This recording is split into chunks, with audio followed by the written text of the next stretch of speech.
Esther and I are here, as you can probably, what? You're so strange. Oh, look who's talking. It's strange, huh? Strange to the strange. Esther and I are just here for the fun of it, as you can probably tell. The agenda is set by you folks. Abraham has nothing to talk about. It's just whatever you want to talk about, that's what we're here to talk about. So would you bring Esther up, and she'll bring her friends, Abraham, up. Say good morning to Esther. Hello. Hey. Hello.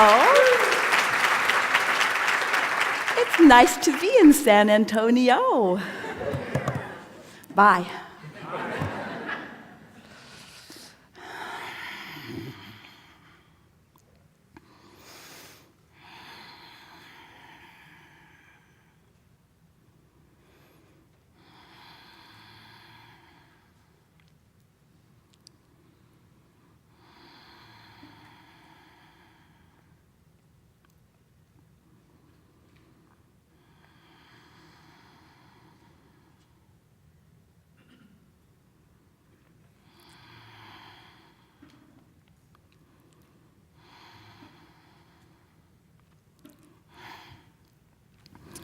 Good morning.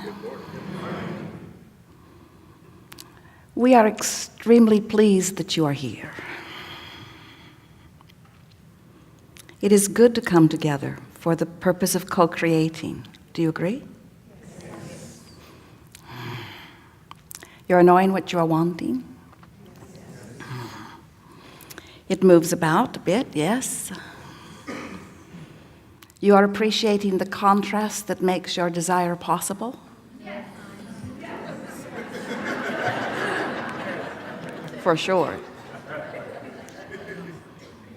Well, that's what we wish for you. When you realize that you are source energy focused in this physical body, and that you came for the contrast, because the contrast is what helps you to focus more specifically. And it's that more specific focus that takes thought and life beyond that which it has been before. So not one of you requested a feathered nest. Oh, you do after you get here. But coming in, you wanted the variety that provides and sharpens that contrast. Now, many of our physical friends argue a bit, Abraham, there's a big difference between variety, like at the food buffet, and contrast. And we say, not really. It's variety. Contrast and variety are the same thing. Now, we know how it must feel to you if you get focused on the I know what I don't want side of the equation and develop a pattern of thought, a chronic thought. A pattern of thought is a chronic thought, is a belief, is an expectation. We understand how if you tune yourself to the I know what I don't want side of the equation, which prevents you from getting what you do want, the most active part of your vibration is what equals your point of attraction, then we certainly understand why you would say contrast isn't such a good thing. It would have been much better if you had just let us come forth into a perfect nest with only good things to see, and then we would just observe good things, and then we would just offer a vibration about good things, and then only good things would be our life experience. And even as you hear us put it that way now, you're thinking, yeah, that sounds all right. But what you forget when that sounds good to you is that you are creator, and a creator wants choice. And choice requires variety. So the way the whole thing is set up is that you are source energy first and foremost, even though you're in this physical body. The larger part of you remains non-physically focused. Do you know that? The larger part of you is non-physical source energy, and only a small part of that energy that is you came forth into this personality that you now know as you. So as you are here in this body, exploring the variety and contrast, whenever you know what you don't want, there is an equivalent vibrational bounce, so to speak, of what you do want. If you sort of don't like that, then you sort of want something else. If you really don't like that, then you really want something else. If you really, really, really don't want that, then you really, really, really want something else. There is an equal, proportionate bounce on the other side of every vibrational wave. So when you know what you don't want, you know what you do want. And the part that we want to remind you, because we stand there in that place, is that when you get that bounce, when life shows you that you don't want to be sick, you want to be well. Don't you always know you want to be well? Oh, so much more when you're not well. Don't you always know with more clarity that you want more money when there isn't enough? Doesn't that variety sharpen your awareness? But that bounce is brief. In other words, that bounce launches the desire. And here's the part that most humans don't know or don't remember that we've come to remind you about. When you know what you don't want and that bounce occurs, the larger part of you knows what you do want. And you have added, through the experience of life, to the expansion of the universe. And the larger part of you, far, far, far, far, far and away, the larger part of you, has taken the bounce, has received the insight, now holds that thought, lets it be its undivided attention. It becomes an immediate expectation. Law of attraction immediately begins to respond to it. And not only did the universe just expand because of your newly requested desire, you did. And that's the most important thing that you will hear from us here today. When life causes you to take that bounce, the larger part of you went to a different vibrational frequency, and if you don't go too, you're going to feel the discord. Well, what that discord is, that's the negative emotion you feel. Every bit of negative emotion, whether you call it fear, which is real discord, or anger, which is still far but not so much, or overwhelmment, which feels bad but not so much, or frustration, which still feels bad but not so much. Every bit of that negative emotion is your indicator, hear this, that life, your life, caused you to expand, but you in your human body are not taking the bounce. You're still beating the drum. You're still justifying why you need the money, why it's not fair, why it's unfair that that guy's got it and you don't, why it's unfair that you've never had enough, why. In other words, as you keep beating the drum of what you don't want, you hold yourself in vibrational discord to the part of you that expanded because of your exposure to the contrasting variety which caused you to expand. So every time you feel negative emotion, a woman said to us one day, Abraham, my lover left and now I'm sad. And we said, no, you're not. She said, Abraham, my lover left and now I'm sad. And we said, no, you're not. Abraham, how can I be more clear? I was not sad, my lover left, now I'm sad. I'm sad because my lover left. And we said, you're sad because you're holding yourself in discord to who you really are. Hard to hear at first, but if you can hear it, you hold the key to joyful life experience no matter what. Because what she was saying is, my lover left, and I'm focusing upon absence of lover. And since a lover, a present lover, a loving lover, a lover who loves me, a lover that sees eye to eye with me, a lover who expands with me, a delicious lover, since a lover is what's in my vortex of creation, in my vibrational reality, since a lover is in my vibrational reality, when I focus upon the absence of that lover, I feel sad. But we said to her, you're not sad because your lover left. You're sad because you're using something in your now experience to use as your excuse not to be a vibrational match to what's over here in your vortex of creation. Now, how did this vortex of creation get into the subject, Abraham? What is that? This vortex of creation is where all those bounces go. In other words, every time you clarify that you want something, it precedes you vibrationally like a rocket. We call it a rocket of desire. And that rocket of desire is then held and known. In other words, the larger part of you, the part of you that some of you believe existed before you were born, that part of you that still exists even though you're in this physical body, that larger part of you has become the vibrational equivalent of each and every one of your requests that you have sifted out of the details of your life experience. You just can't ask for anything. And we're not talking about the asking you do with your words. We're talking about the asking you do all day, every day, with your awarenesses, with your preferences. We're talking about the silent requests. When you know what you don't want, there's an equal, equivalent bounce of what you do want, and source, your source you, gets it, holds it, maintains it. And when you don't stay up to speed with it, you feel not so good. In other words, when you've expanded and you don't keep up to speed with the expansion, you don't feel good. And that's what negative emotion, every bit of negative emotion is. Every bit of negative emotion is. Every bit of it, every bit of it, every bit of it. So this friend, this woman said, I'm sad because my lover left. And others say, I'm sad because they've diagnosed me. I'm afraid because they've diagnosed me with something. Or I'm upset because I don't have enough money, or I'm upset because someone I care about is mad at me.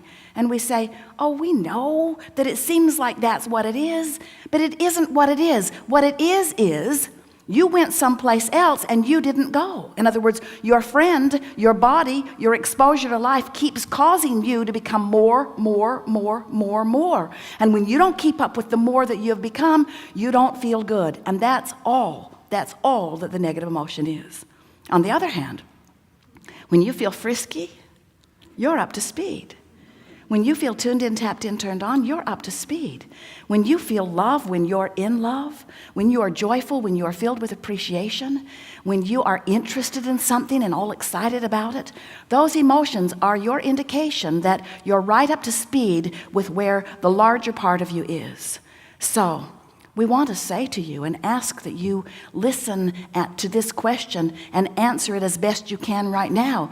Don't you agree that that is got to be the best guidance system that could ever exist anywhere, anytime? For you to get to live life and become more vibrationally, and then your guidance lets you know how you're keeping up with it? Now, many people say,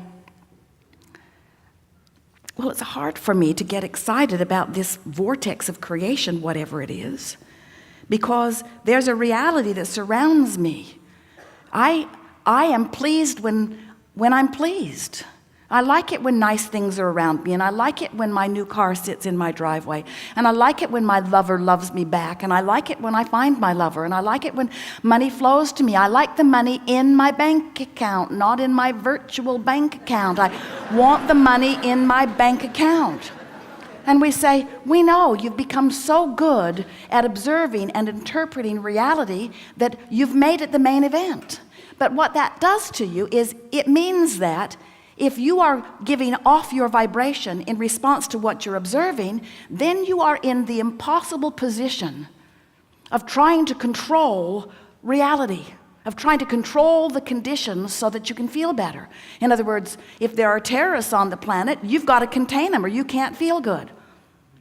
If there's disease on the planet, you've got to find the cure to it. You've got to get the vaccine. You've got to get enough vaccine. You've got to get enough vaccine, and you've got to get it lined up where you can get it economically. You got to get enough vaccine, and you got to get it everywhere that it's needed, and you got to get somebody to pay for it for all those who can't pay for it. You've got to control so many uncontrollable conditions, you don't have a chance of feeling good if you're going about it by controlling reality. But that wasn't what you knew coming in. You knew that it was not your job to control reality. You knew it was your job to create reality. And you knew that you don't create reality by looking at what was. You create reality by bouncing forward and then looking forward to what is. And that's the distinction that we want you to hear from us here today. We want you to understand that when you take that bounce, and when the source within you, when your inner being holds to the thought of what you are asking for, that you have expanded, that the larger part of you has expanded, and that this now is present tense. Now stay there for a minute and let your thoughts wrap around it. What's in this vortex of creation, this is present tense, because this is the now, where the larger part of you is holding the vibration of what you have created. This is present tense. And that's why when you don't accept it as present tense and you keep beating the drum of where is he, where is she, what's wrong, where's my money, where's my stuff, when you keep looking at the reality because you're judging manifestation as reality instead of vibrational frequency as reality, you hold yourself apart from the manifestation. Everything that you see around you, all of this physical, magnificent, knock on wood beauty in the world that surrounds you, every bit of this stuff that you call reality, this reality, every bit of it was vibration first. First there's thought, which is vibration. And then thought that's thought upon long enough becomes chronic thought or chronic vibration. Until in time, there is significant enough vibration that an actualization of matter occurs around it. So everything that you know as your Earth spinning in its orbit in perfect proximity to other planets was at one time spinning in a vibrational reality. But we want you to understand, you don't have to wait in the way you waited for the forming of the earth before you have your car, or before you have your money, or before you have your lover, or before you have your clarity. It's a vibrational shift that is all that is necessary. You just have to become a vibrational match, a chronic vibrational match, an often vibrational match to what you want rather than to the absence of what you want. And what you want will show itself to you. So we've been saying this in a lot of different ways over the years, but recently we are saying it in this way. When you know what you don't want, which causes you to know what you do want, and you offer that vibration which the larger part of you holds, source energy holds, it becomes the now reality. When that happens, when that now reality occurs, if you focus other than upon the now reality, if you stay focused in the past, now hear us. Do you know what we are calling the past? What's in your bank account right now? That's old news. That's old news. But you keep focusing on the old news so you don't let yourself be a vibrational match to the reality that's in your vortex of creation, and then you wonder why you can't see what's in there. And we say the reason you can't see what's in there is because you're not in there. You're not in the vortex. You're not in the vortex of creation. You're outside the vortex of creation complaining about not having what's in there. But to get in there, once you get in there, you will see the path to all things that you've been asking for, to every one of them. So how do you get in the vortex? Well, first you have to understand that the vortex is a vibrational state of being. It's something that you feel your way to. We know that everything that every one of you want, or have ever wanted, you or anyone, no matter what it is, a material object, a state of being, a relationship, a pile of money, an experience, a condition, a circumstance, every single thing that everyone wants is for one reason only. You want it because you believe in the having of it, you will feel better. What we're wanting you to understand is that you can go straight to the vortex, straight to the feeling better. And when you go straight to the feeling better, you've gone straight to the vibrational alignment with what's in the vortex. And when you are in vibrational alignment with what's in your vortex of creation, now there is an absence of resistance that is preventing it from coming about. An absence of resistance. So negative emotion indicates what? Presence of resistance. What else? The reason you're not in the vortex. Joyful emotion, good feeling emotion indicates what? Allowing of alignment, allowing of receiving. What else? It indicates you're in the vortex. So this vortex, this spinning, swirling, vibrational state of being, if you, during this gathering, come to accept the reality of it, now you have some options. You can focus upon the reality of not enough money in your bank account or whatever, a condition in your body, whatever, something missing that you want, whatever. You can focus on that reality, or you can focus upon the bounce that you put into this vortex of creation, this vibrational reality. Now, what difference would it make which reality you focus on? Well, if you focus on reality as it exists, in the absence of wanted things, first of all, you won't feel good. Where if you focus upon the vibrational reality, you'll feel great. Yes, it's true. You have to pay the price of feeling good. But even more than that, think about what that means. That means that when you focus upon reality as it is, you deprive yourself of the reality of who you really have become. That's the thing that we so much want to convey to you. You are the creator of you. Of course, you're creating the cars, and you're creating the money, and you're creating the empires, and you're creating the relationships. You're creating the houses, and but what you are really creating is you in the car, you in the house, you in the relationship, you in your body. You are the creator of you. And what we so want you to hear is that in this process of digesting life, you have honed out, you have focused into being you. And when you don't keep up with you, you don't feel good.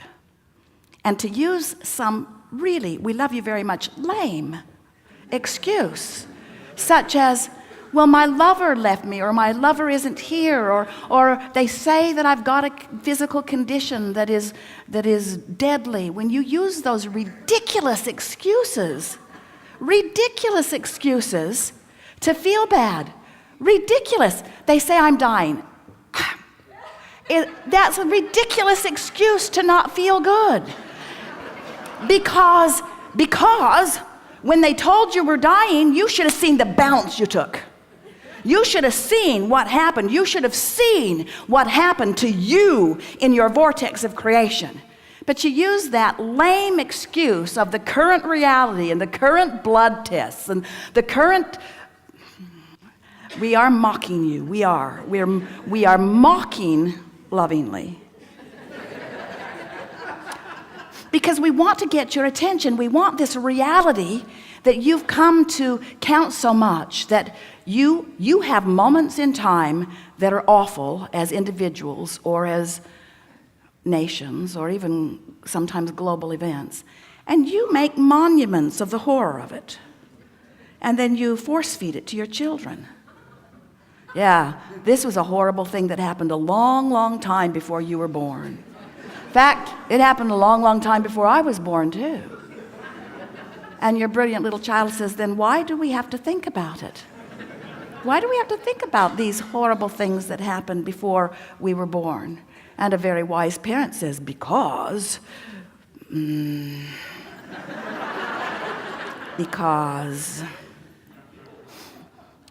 there are a lot of horrible things, and we must learn what they all are. I've been making a list in preparation, and we have to keep focused upon them so that we can hold them away from ourselves.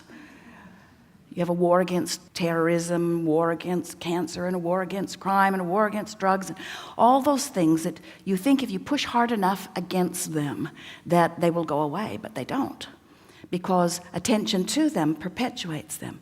Attention to them holds you in the vibrational pattern of them, so they keep showing up again. You keep renewing them with your attention to them, you see.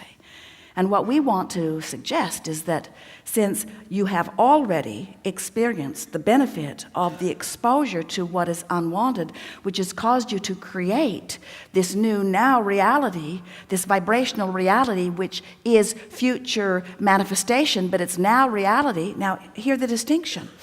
You can feel it now. We said to a woman who had arthritis in her hips, she said, Abraham, how can I think positive thoughts when my body hurts me? I'm in pain. And we said, you have to make the distinction. You can have pain and hope, or pain and fear. And the vibrational difference between hope and fear is the difference between being near enough the vortex that you can get in and receive your recovery, you see. If you will accept the vibrational reality of your beingness, and if you will begin to pay attention to the vibrational indicator of your being, which is your emotion, and you will care Oh, care, oh, care, oh, care, oh, care, care, care, care, care. You care more than all other things put together. You care how you feel now. You care how you feel now. You care how you feel now. Then you'll have no trouble at all deciding which reality you want to give your attention to. Because the vibrational reality, it's real, friends. We see it, we know it, we're in there, we call you to it incessantly. That's why you feel the call, you feel the calling of the source within you. And when you don't go, you feel the tug of not going. Best explanation we've ever given you about your emotional guidance and how it works. Now we'd like to spend the rest of the day continuing to convince you the existence of this vibrational reality and showing you how to get in it. All day, every day, you have choices about the things you think about. So we said to Esther the other day, it's a new process that we are in the process of putting into form that you can read it and see it online and come to know it. So have you been hearing us talking about the emotional scale? The emotional scale, one end of it feels like fear and disempowerment. The other end of it feels like joy and complete empowerment. That's the range of emotions that you feel. Up here in the joy and appreciation and love end, where complete empowerment is, you are in complete tuning, alignment, allowing with that broader part of you. In other words, there's no resistance in your vibration, so you're allowing all that you are for the moments of that elation or that love. You are in sync with who you are. You're in the vortex, which means if you can maintain that, if you can milk whatever thought it is that's got you feeling high like that, if you can maintain that and establish a pattern of thought of being in the vortex, then rendezvous, circumstance, and events, all things you've been asking for will be revealed to you, or better said, you'll be in a place where you will be able to see them because you're vibrationally not blind to them because you're in there where they are. Such a good thing to be in the vortex. On the other hand, if you're over here in fear or anger, you're so far from the vortex that you're still banging around in the absence of what you want. And we don't have to tell you that. You can tell that by the way you feel. And you've done enough association with the way you feel and what's going on in your life that that makes perfect sense to you.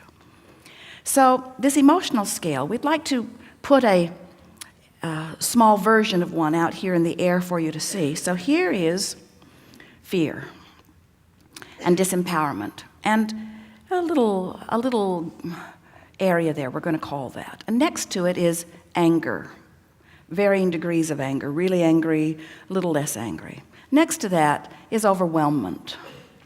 Next to that is frustration. Next to that is a little bit of optimism, but next to that is hope.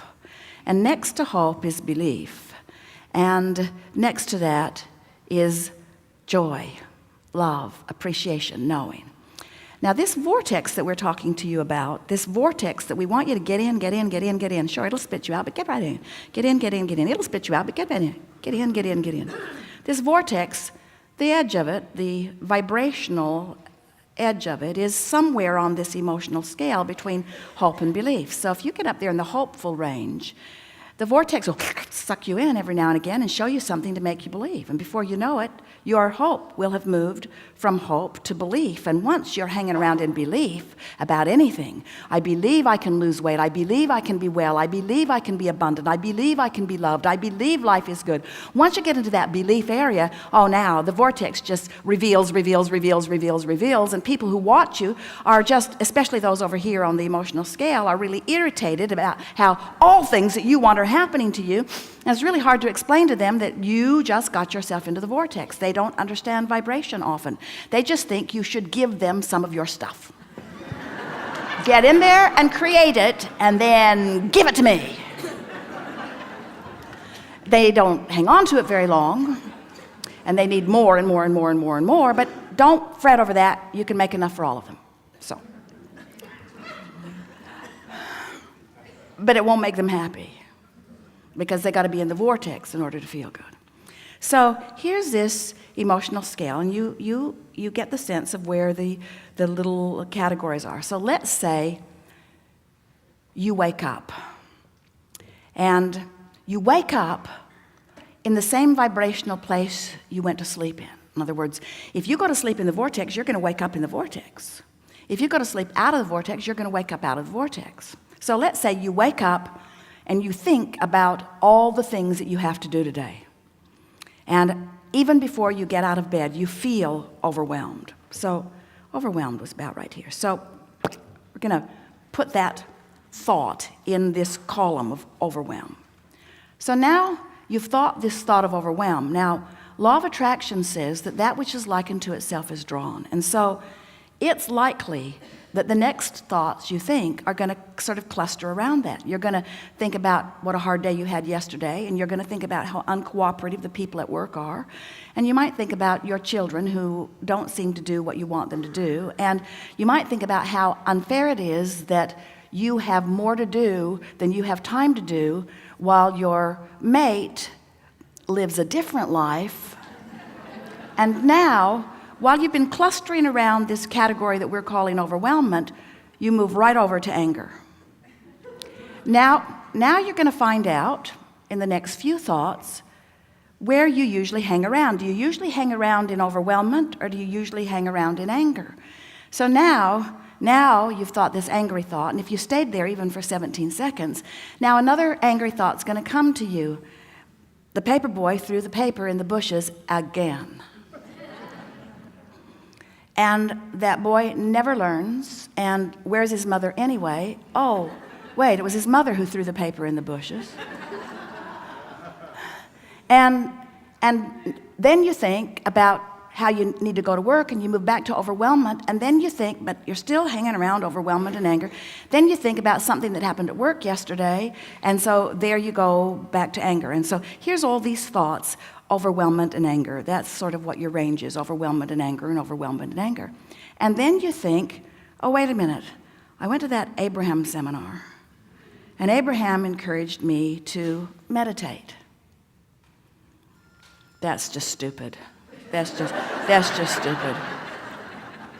I don't have time to meditate.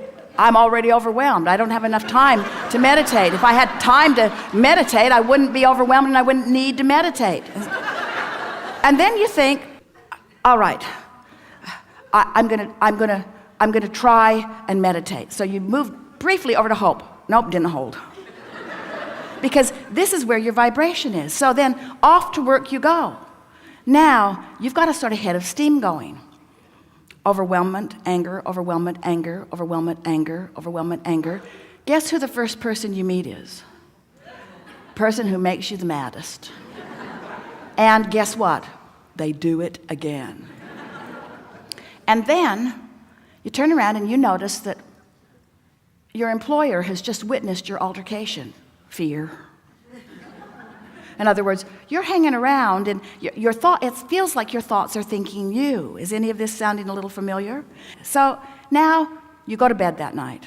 And as you go to bed that night, you think about the day you've had. And you wish for a better feeling day. And as you go to sleep, you're still in the overwhelmed place. And when you wake up, you're still in the overwhelmed place. And the next morning, you wake up and your thoughts go right to thoughts of overwhelmment. But then, before you get out of bed this day, maybe you think, maybe I should try that meditation stuff. So you brush your teeth, you don't wake anybody else up, you get a little bit to eat, and you go to a quiet place where you attempt to quiet your mind. And you manage, even though you sat there for 15 or 20 minutes, you manage for about a minute and a half to find a sort of place of calm that you don't usually find. You were listening to the fan in the air conditioner, or you were listening to a dripping faucet, or you were counting your own breaths, whatever. You quieted your mind enough that you deactivated the vibration that was hovering around overwhelmment, and you went right into hope. In fact, you went right into belief just for a moment. You went right into belief just for a moment. Now, you don't really know it yet because you weren't there long enough to really feel the effect of it, but vibrationally speaking, you moved on this emotional scale. And now, law of attraction, for a minute, for a little while, is going to feed you thoughts. You're going to have access to thoughts that hover around that more hopeful, believing place. You following? And so you come out of meditation and you feel a little better for a minute, and then you think, oh man, I'm late, I've got so much to do. And you move back to overwhelmment. Now as you move through your day, you've moved your range from belief or hope to overwhelmment.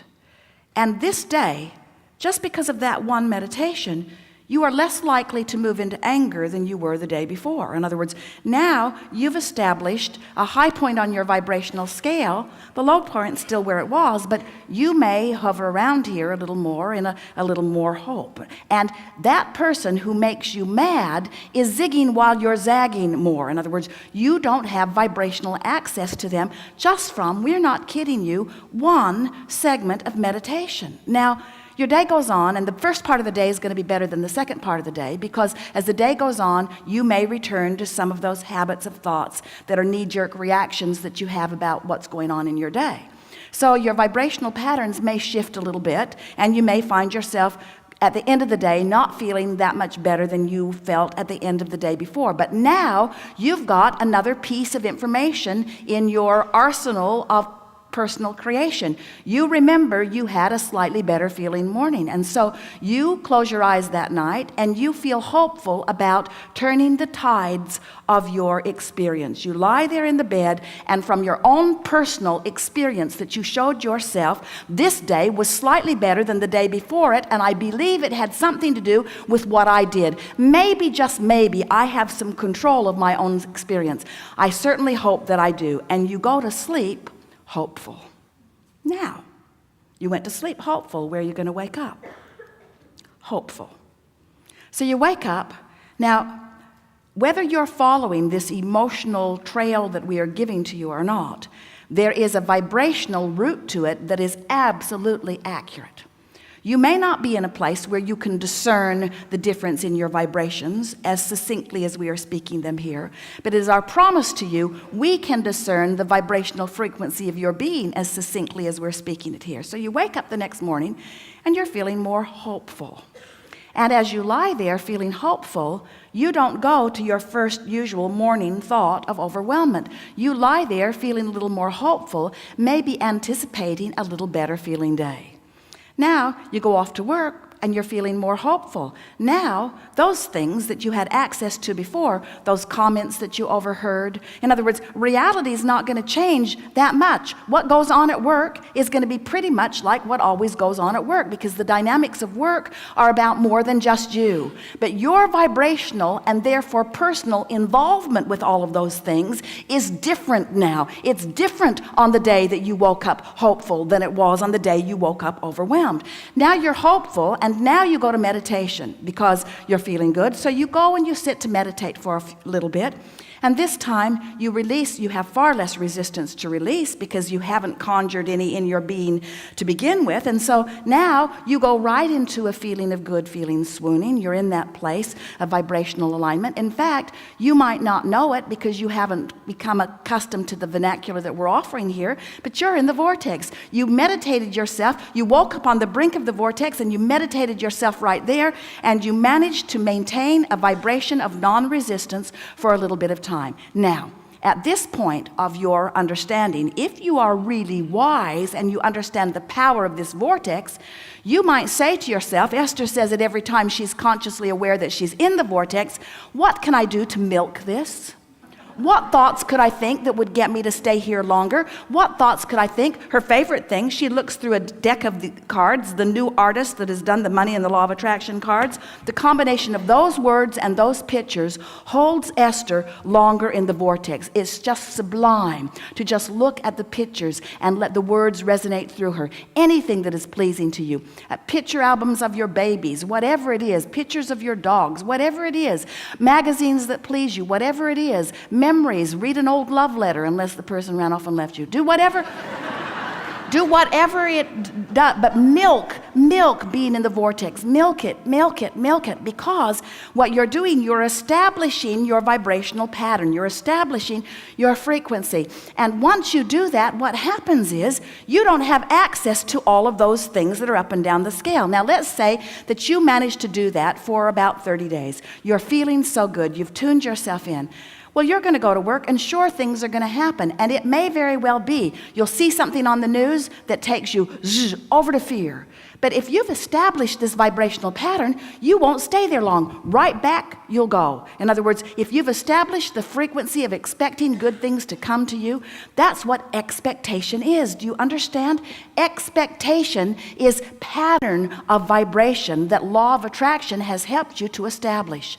But you have to direct your thought. You have to direct your thought in the beginning, because you might have, without meaning to, have directed your thought into a vibrational pattern, and the universe is just cooperating with you. You have become a cooperative component to ornery people sometimes you didn't mean to be. You've become a cooperative component to bad drivers. You ever feel like that? What, am I a magnet for bad drivers? They're all around me. Yeah, you're a magnet to bad drivers because you've let them train you into an expectation of that. You do not have to face reality. And when you decide to no longer face reality and to create your own reality, when you decide that you're going to feel the way you want to feel because you have the power to direct your thoughts, and you begin to apply a few of the tricks that you have in your bag of tricks to hold yourself in the vibrational frequency of who you really are, now you are the deliberate creator that you were born to be.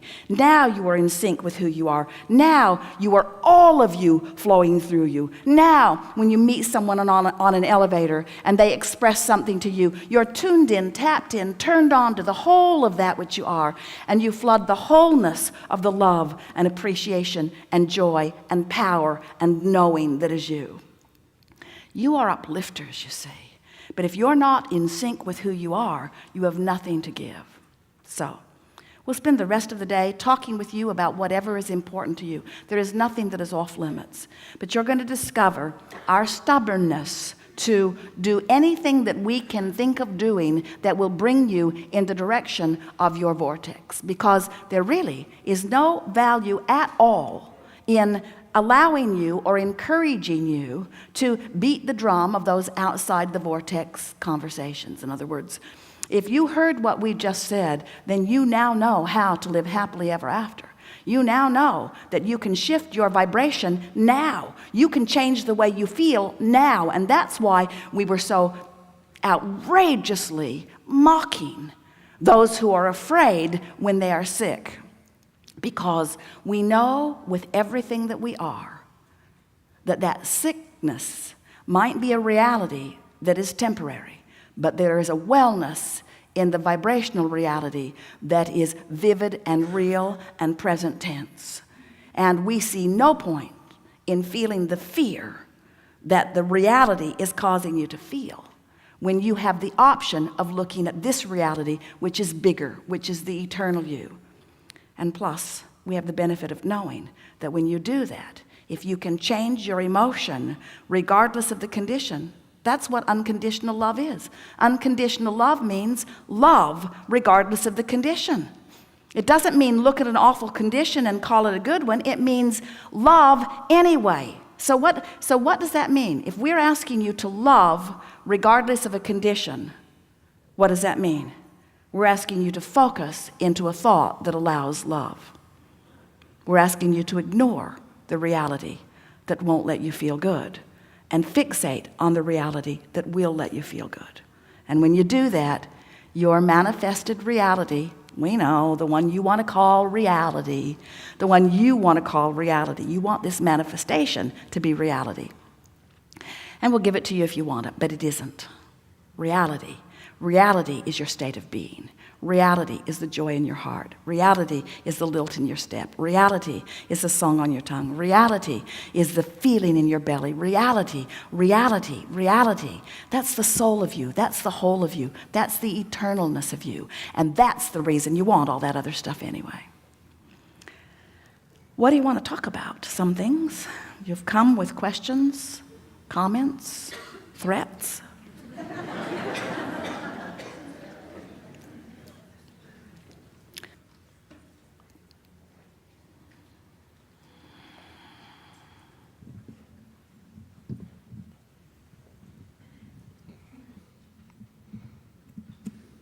Good morning, Abraham. It is. Good morning, Esther and Jerry. I've come to you recently. I've been practicing I'd say since about 2004. I came through the laws of attraction with Lynn Grabhorn, one of your students. And so anyway, I've been practicing here for the last, ever since 2004. I live with my dad, and we are roommates. He's my father and I'm his son, and yet we now have evolved into roommate situation because my mother croaked in 2008. So, He's not being disrespectful. We've taught him that word. yes, you did. Since there is no death, we might as well all be as disrespectful as we can. Exactly. So, we live in the house together, and I have my sanctuary, which is my bedroom, and also the computer room, where I enjoy my music. I'm a DJ, so I play music and out and do stuff like that as well. So anyway, my question to you is, I'm in my enlightened state, if you will, of good feelings. And in the house, my dad is nowhere near that. So how do I go about keeping myself in that? It's a little difficult because he has the TV on in the den showing CNN constantly. Even though he's not watching the TV, it's on. And I say, are you watching it? And he's like, no, I'm not watching it, but yet it's on. And I pass by going through the kitchen, and I hear those bits of doom and gloom that's on the news all the time, and it catches me. And so of course I can't stay in my bedroom, locked up in my bedroom or the computer room. I want to be able to enjoy the house and to love him as well. It's a little frustrating.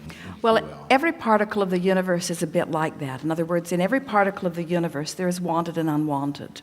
Yes. And we know, we sort of started there today, we know that it would be easier for you if you could make the whole place your sanctuary, where only things you want are.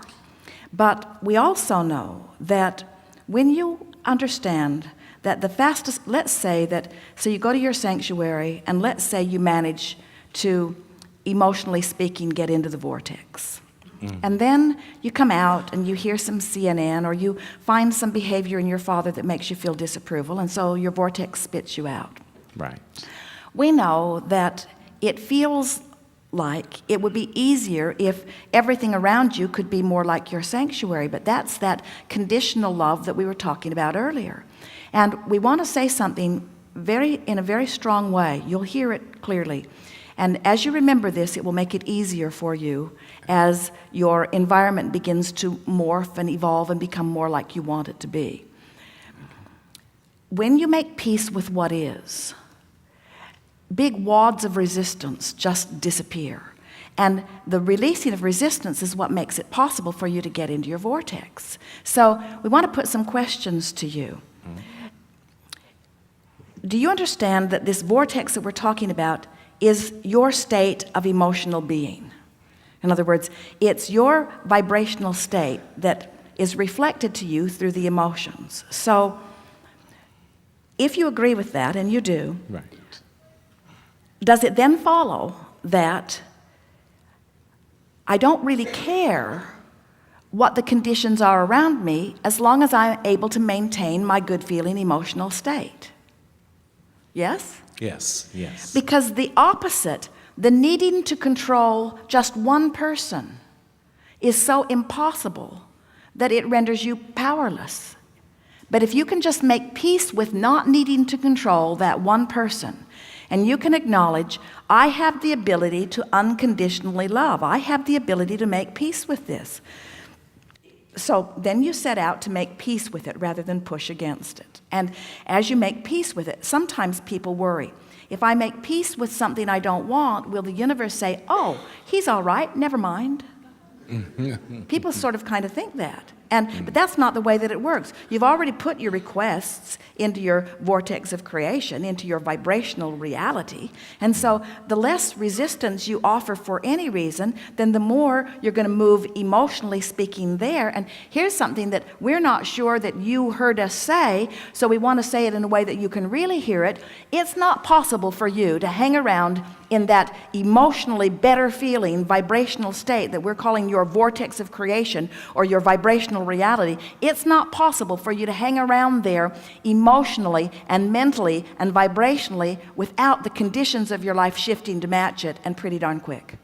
In other words, this is not a conversation about, oh, just deal with it, buck up. This is not a conversation about, well, just put up with it. He lives there too. This isn't a conversation about just accepting it. This is not a conversation about compromise. We're asking for no compromise. We're asking you to align with who you are, align with who you are, align with who you are, which means you're going to have to focus. And we say, bless that rascally father of yours, who does not feather your nest. Yes, I do. Because he prepares you, and that's the wrong word, but it'll do, for a world that is sure not going to feather your nest. In other words, you keep trying. Oh, you all need to be different. You keep passing laws until, in time, there will be no money left at all. In other words, controlling the uncontrollable is expensive. Have you noticed? It's really, really, really expensive. Yeah. So when you stop trying to control the uncontrollable and you do the only thing you can do, which is control the way you feel by perceiving deliberately, by focusing deliberately, you begin to discover all kinds of things in your environment. There's far more advantage to your environment than disadvantage at all times. Yes. But when you focus upon the parts, and you're not making it up, we know he could be more considerate, and it could be a better feeling place, but that will get you nowhere. Because as soon as you walk outside that door, now there's a great big world, and it's hard to find your sanctuary out there in that great big world. Your sanctuary, thank you for the word, is your vortex of creation. Your sanctuary is your vibrational state of being. And to gain access to your sanctuary, you got to train yourself vibrationally there. Train yourself vibrationally there. Okay. So what happens, you get tuned in, you get feeling really good.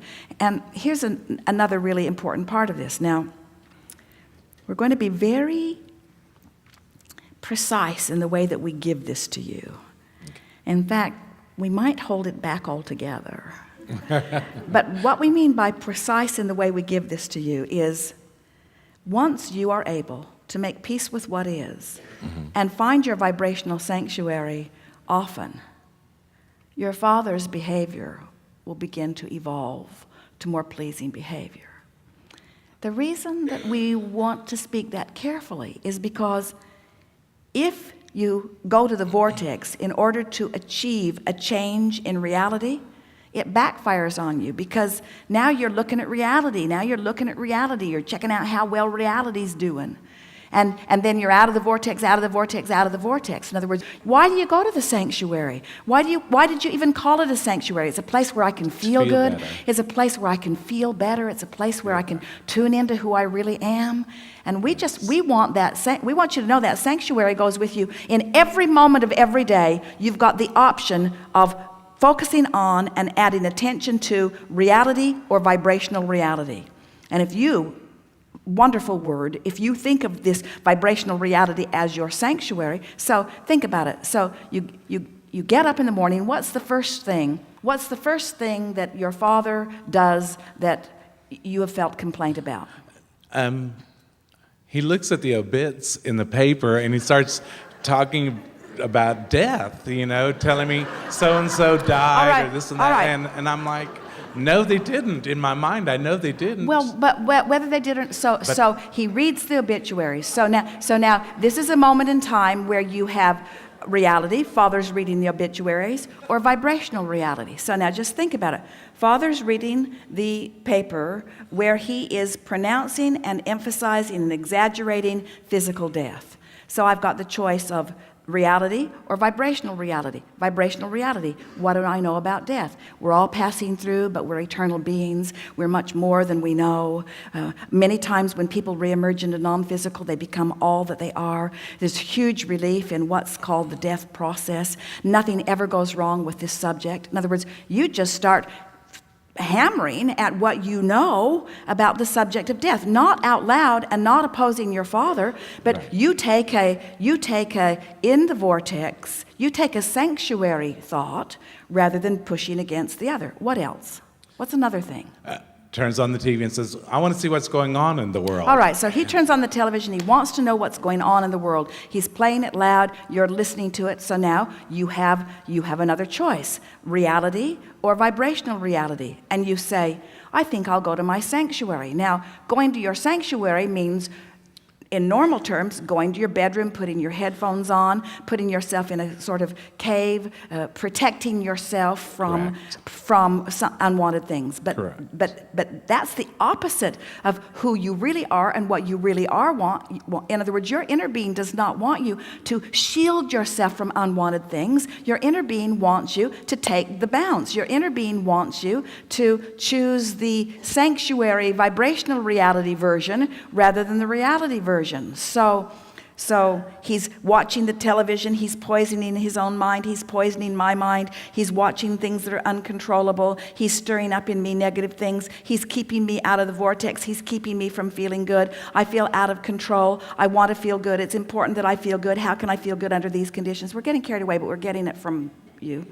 I get hit with it all the time, and I try to bounce back, like you say. But what we're getting at is, if you let his behavior train your thought, then no wonder you feel resentful about it. But what we're getting at is, you can't ask somebody else to improve their behavior to train your thought better. They're not going to do it. That's trying to control the uncontrollable. Correct. So we're putting it to you in a way, and thank you for the wonderful word that you've offered us of sanctuary. I'm going to go to my sanctuary, to my vibrational reality, to my vortex of creation. So I'm going to choose these thoughts. We live in a technologically advanced world. Things from all over the world come to us. This is a concentrated version that's coming there. There is so much more well-being around this planet than is being shown. The television, particularly this station, is not oriented toward looking for the wonderful things in life, but that doesn't mean that they don't exist. It's certainly all right for my father to want to reach out into the world. He's wanting a broader life maybe than he has. There isn't anything wrong with him doing whatever he wants to do. I don't have to do it just because he's doing it, just because it's within earshot. I can do some other things that make it less noticeable to me. I can take an emotional journey that feels better. I sure do appreciate my father and the benefit of us living together. It's a financial advantage to both of us. I am appreciating this environment in which we share. I want my father to feel good, and it's not my job to choose what he watches on television. And there are probably things that I want to do, even music that I want to hear, that he's not interested in. Yes. And it's a big world and it's a big place, and I have the ability to focus myself into feeling good. And there may be things I'm interested in the world too. And some of that, I know what I don't want, helps me take a better bounce. Maybe I can use some of this information to my advantage to help me to dream a better feeling world. But the most important thing I'm discovering, we're speaking your words, is that I can go to my sanctuary regardless of what's going on around me. I have the ability to do it. And as I train myself into alignment with who I am when I really am in a physical setting that feels better, then I'll be in a better place to be able to do it anytime. This inspires me to get out and take a walk more often. This inspires me to get out into the beautiful environment around me. This inspires me to focus myself in all of the many ways that I can. I have the ability to focus myself into alignment. I've been giving my father way too much credit for way too much power about the way I feel. And in doing so, I've been separating myself from me. I've been using this as my excuse to claim not having power, when all along I have the power to focus anyway. Sort of like we said, we were talking about the woman who said, my lover left and now I'm sad. You say, my father watches CNN and it makes me uncomfortable. And we say, no, it doesn't. say, no, Abraham, he does. He watches CNN and makes me uncomfortable. We say, no, it doesn't. Your discomfort is not because he's watching CNN. Your discomfort is because you're using him watching CNN as your excuse to not go to your sanctuary, which you have the ability to do even when he's watching CNN. Yes. Yes. A lot of times I will go, well, daily I go to the Y and go swimming to feel better for myself for a condition. But you see, you started to say something. I go to the Y to get away from it. Yes. And what we want you to understand is that's that pushing against unwanted. When you Okay. go to the Y for the flexibility of your body, when you go to the Y for the feeling of the water, when you go to the Y Yes. for the opportunity to interact with others, when you go to the Y because it's out there in the world and there are so many advantages to being there. In other words, you're wanting to choose the sanctuary, not go there out of what's the word? Can't even find the word. Can't even find the word. Well, escape is the word, but in other words, you're going because you're going. You're going, you know why you're going? You're going because your inner being went. And if you don't go where your inner being is, you're not going to feel good. And don't blame your Father on you not going where your inner being is. Good time for a segment of refreshment. Thank you.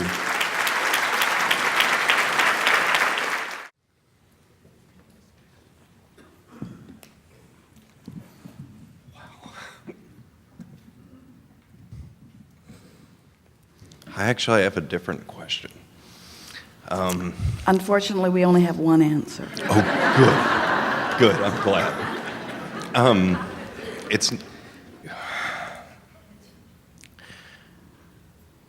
I had an epiphany. I didn't expect it. I was in a dentist chair. And it's like, he forgot me, and I'm sitting there, and then all of a sudden, this realization of reality, life, source, everything, all came to me. And it was like, there's no way. And I started struggling with it. And it's like, I wanted to be an individual. And I'll explain a little more about what I'm talking about when my nervousness kind of subsides. But, okay.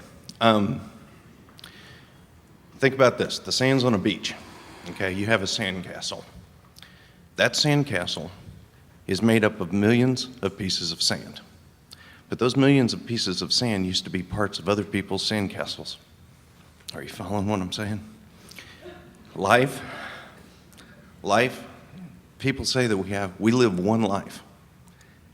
And I believe that that's true in the sense that this personal existence is my sandcastle.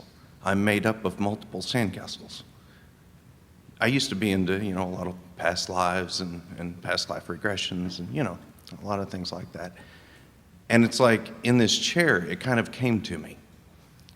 And I've really wanted to ask you, am I along the right track? Am I really believing the right thing here? Because well, you're doing a good job in wanting to fit yourself into the eternal scheme of things. Right.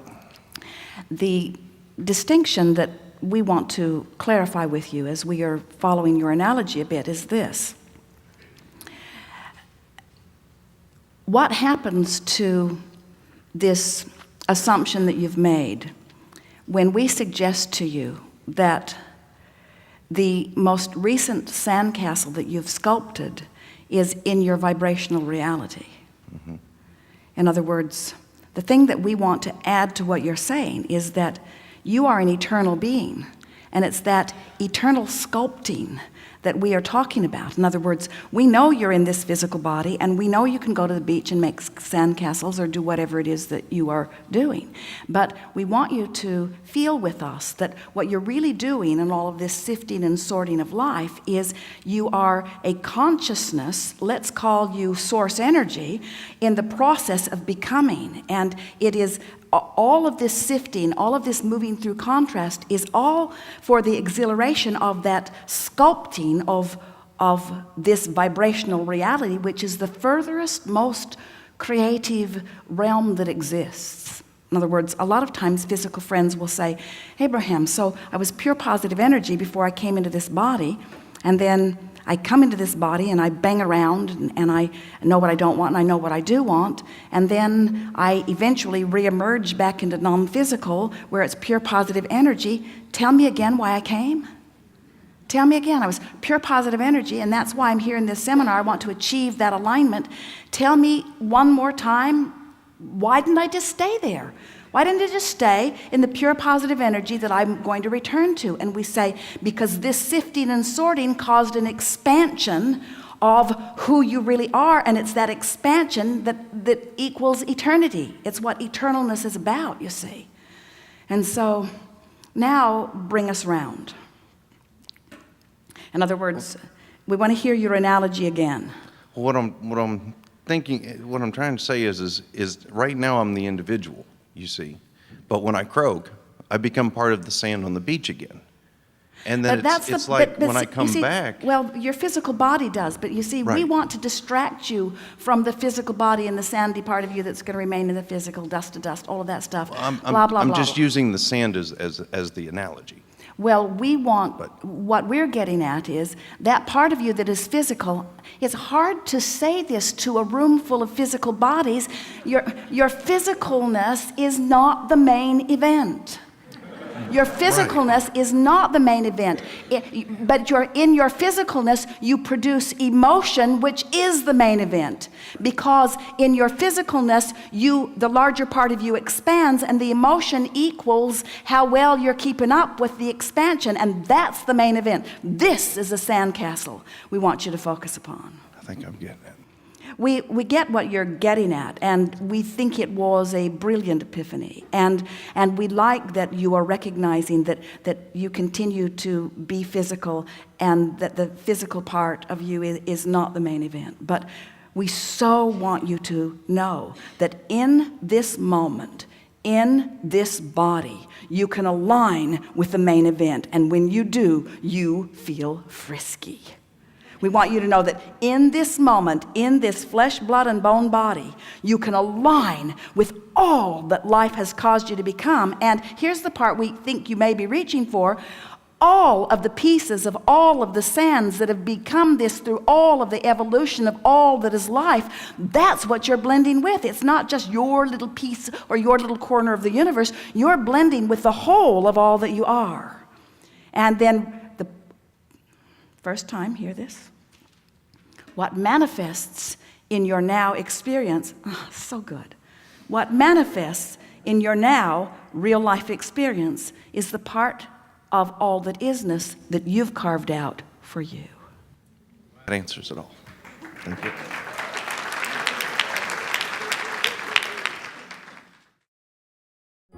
Our primary intent with this work is to connect with those who are attracting this information, and Esther and I are most appreciative of the role of your intentions in this joyous co-creative experience.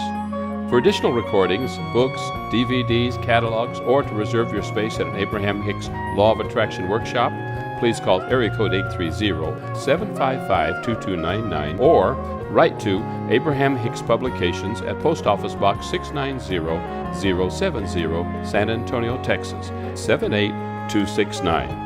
Also, for an immediate overview of our works and the wealth of free information available to you, visit our interactive website at www.abrahamhicks.com.